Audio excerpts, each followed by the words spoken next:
नमस्कार दोस्तों। और मैं जितेंद्र।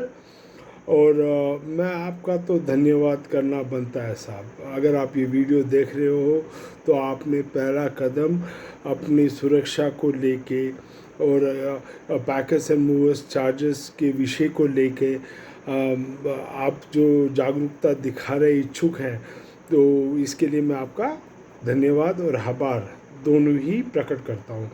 अब रहा सवाल अपने पैकेज एंड मूवर्स चार्जेस जो हैं वो किन किन बातों पे हाउस शिफ्टिंग के ऊपर आधारित होते हैं। तो सर, उसको समझने के लिए हमको इसके कॉस्ट सेंटर को समझना पड़ेगा कि खर्चे कहाँ कहाँ लग रहे हैं अपने। और वो विषय अब अगर इसको 4 पॉइंट्स में हम इसको तय कर सकते हैं। पहला रहा अपना ट्रांसपोर्टेशन कॉस्ट, दूसरा रहा अपना पैकिंग कॉस्ट, थर्ड अपना man power cost and fourth is additional services.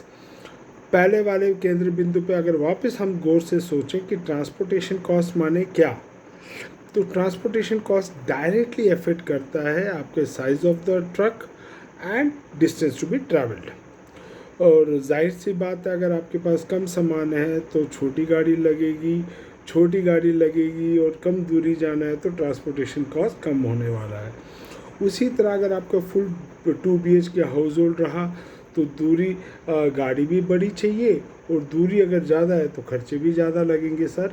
तो ट्रांसपोर्टेशन कॉस्ट पे अपना size of the truck and the distance to be travelled, ये दो फैक्टर्स अपने सामने आते हैं।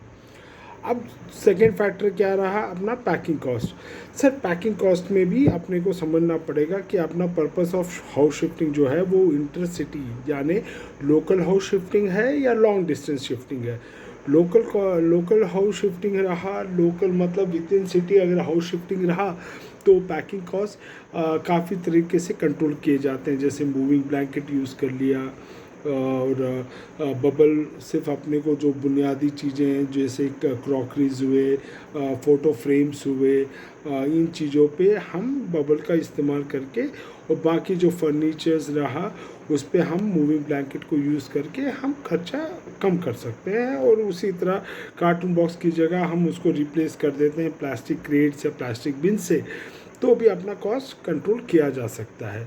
बट लॉन्ग डिस्टेंस में ये पॉसिबल नहीं क्योंकि वहाँ पे पैकिंग रिक्वायरमेंट अलग हो जाती है, तो उसको हम उस वहाँ तक अलग विषय पे देखते हैं।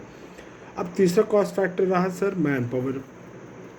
मैन पावर वापस वहीं पे केंद्र बिंदु आ गया ना कि अपना जो हाउस शिफ्ट है वो कितना बड़ा है। थोड़े लिमिटेड आइटम्स है तो कम आदमियों से काम बन जाएगा, और अगर 2 BHK का फुल फ्लेज मूविंग रहा तो ज़्यादा कॉस्ट लगने वाला है।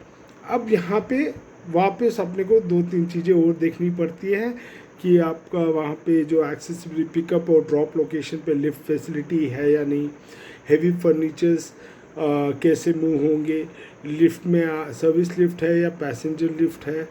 तो इन तमाम चीज़ों को, और दूसरी बात लिफ्ट से उतरने के बाद जो ट्रक पार्किंग एरिया वो बिल्डिंग के पास है या कुछ डिस्टेंस चल के फिर लोड करना पड़ता है, ये भी एक बुनियादी सवाल बन जाता है मैन पावर के कॉस्ट को डिसाइड करने में। और चौथा अपना जो विषय रहा वो है एडिशनल सर्विसेज।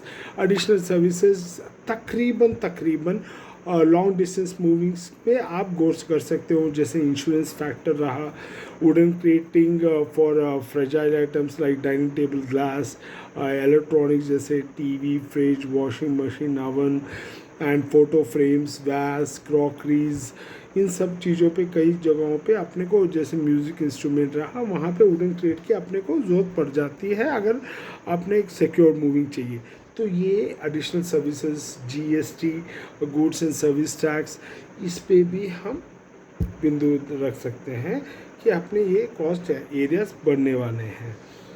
तो सर अभी कॉस्ट कैसे होता है, अब मान के अब यहाँ पे एक और बनता है एडिशनल सर्विसेज में। आप देख सकते हो फर्नीचर असेंबली और डिसम्बली के लिए कितना समय लगेगा, pattern of the make of the furniture कैसा है, पार्टिकल बोर्ड है या हार्डवुड है, पैकिंग उस पर भी डिपेंड करता है कि हम किस मटेरियल को कैसे हैंडल कर रहे हैं।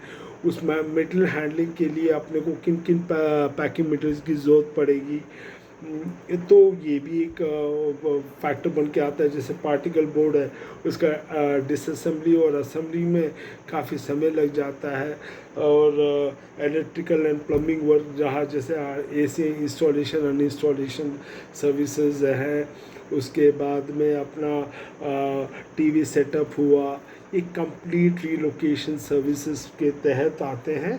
तो आप कुछ पैकेज को दे पाते हो, कुछ नहीं दे पाते, वो अलग विषय है। लेकिन अपना जो कॉस्ट एरिया है वो ये चार रहेंगे: transportation, packing cost, man power cost और एडिशनल सर्विसेज। और अगर आपके पास ऐसे और कोई सवाल हो तो आप ज़रूर पूछिएगा और हमें बड़ी खुशी होगी हम अगर आपके सवालों का आपके